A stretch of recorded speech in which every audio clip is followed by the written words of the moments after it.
Para sa karamihan ng mga tao sa buong mundo, ang ika-14 ng Pebrero ay isang napaka-romantikong petsa. Ngunit ngayong taon, 2024, para sa Indonesia ang ika-14 ng Pebrero ay politikal na petsa, dahil sa petsang ito ay idinaos nila ang pinakamalaking isang araw na halalan sa mundo para maghalal ng Pangulo at Vice-Presidente, kasama ang halos 20,000 kinatawan sa pambansa, panlalawigan, at mga distritong parliamento mula sa isang poll ng 1/4 milyong kandidato. Mula noong demokratikong transisyon ng Indonesia noong 1998 mula sa autoritarya na pamumuno ni Suharto, ang pagboto ay naging isang tanyag na gawain ng mamamayan. Mahigit sa 200 milyong botante sa taong ito ang pumupunta sa botohan at ibinasura ang halos kalahati ng kanilang mga mambabatas sa malaya at patas na halalan. Ginagawa nila iyon tuwing 5 taon mula noong 1998. Noong 1998, ang mapangwasak na epekto ng krisis sa pananalapi sa Asya ay nagpasigla ng malawakang pagsalungat laban sa dating Pangulong Suharto, na naluklak sa kapangyarihan sa likod ng isang anti-komunistang paglilinis noong 1965. Sa harap ng lumalaking protesta ng publiko laban sa autoritarya na pamumuno ni Suharto, pinilit siya ng kanyang mga kaalyado sa militar at politika na magbitiw. Ang malayang halalan ay ginanap sa loob ng 1 taon.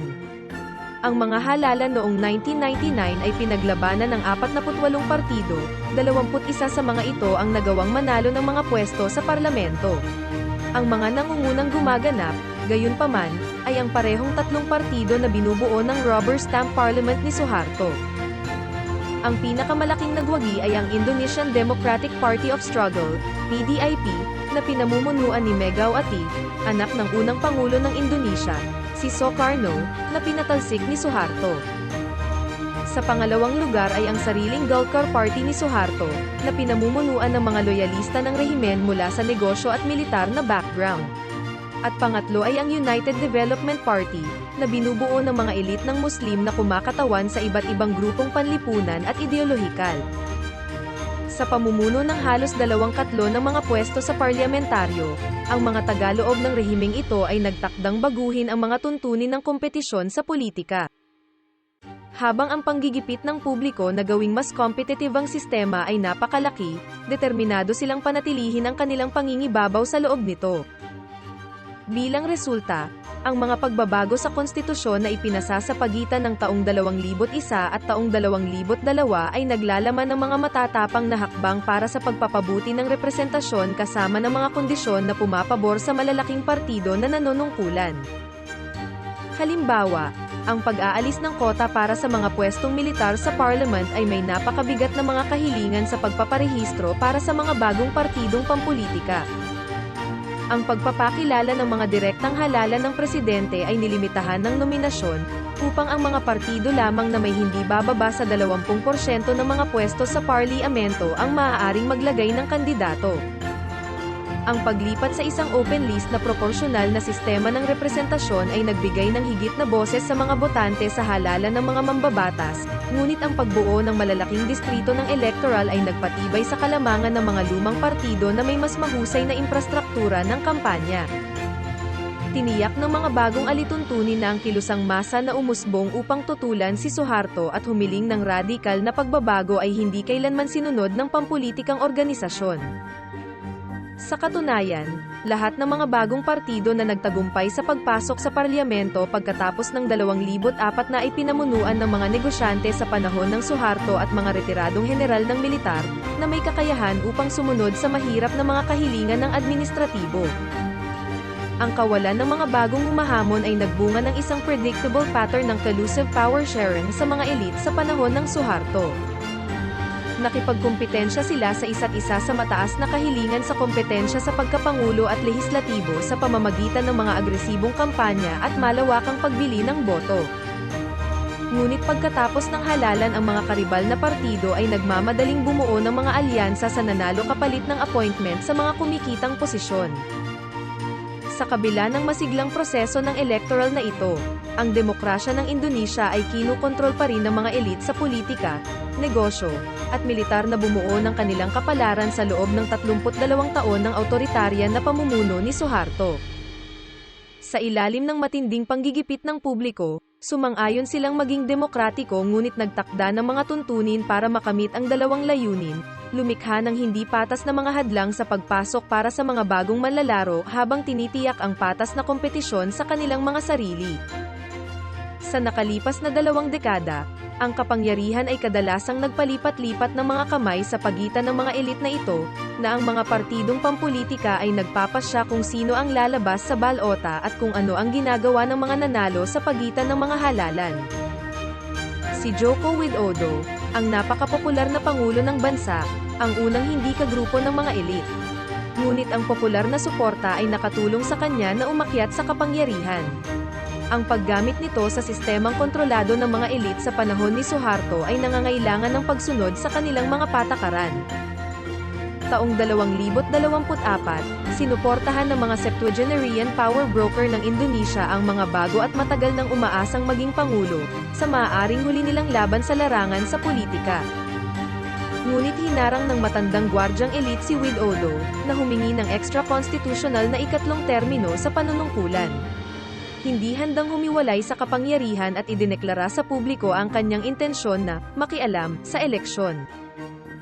Hindi tulad ng mga nauna sa kanya, kulang si Widodo sa political na connection na magbibigay sa kanya ng impluwensya sa politika pagkatapos umalis sa pwesto. Ginamit niya ang kanyang matagal na katanyagan at kontrol sa mga institusyon ng Estado upang tiyaking manalo ang isang palakaibigang kahalili at itatag ang kanyang sarili sa isang bagong henerasyon ng mga kingmaker. Malaking bahagi ng kanyang unang panalo ang pagiging outsider ni Widodo. Una siyang sumikat sa bansa bilang maalab na alkalde ng isang maliit na lungsod ng Java at pagkatapos ay bilang gobernador na tagalutas ng problema ng kabisera ng bansa, ang Jakarta. Bukod dito, nagmula siya sa isang middle-class na pamilya na walang prominenteng link sa makapangyarihang mga politiko. Ang pinuno ng partido ni Widodo, si Megaw Ati ng PDIP, ay nag-aatubili na magmungkahi ng isang kandidatong walang political na connection, ngunit pumayag sa pag-asang ang karisma niya sa publiko ay makapagpapabuti sa kapalaran ng kanyang partido. Matapang na tinalo ni Widodo si Prabowo Subianto, ang manugang ni Suharto at isang dating general na may naburong isyu ng karapatang pantao. Sa pagpapanatili ng kanyang imahe, tumanggi si Widodo na parangalan ang laganap na kaugalian ng pag-aalok ng mga posisyong sa partido ng oposisyon upang akitin sila sa kanyang parliamento.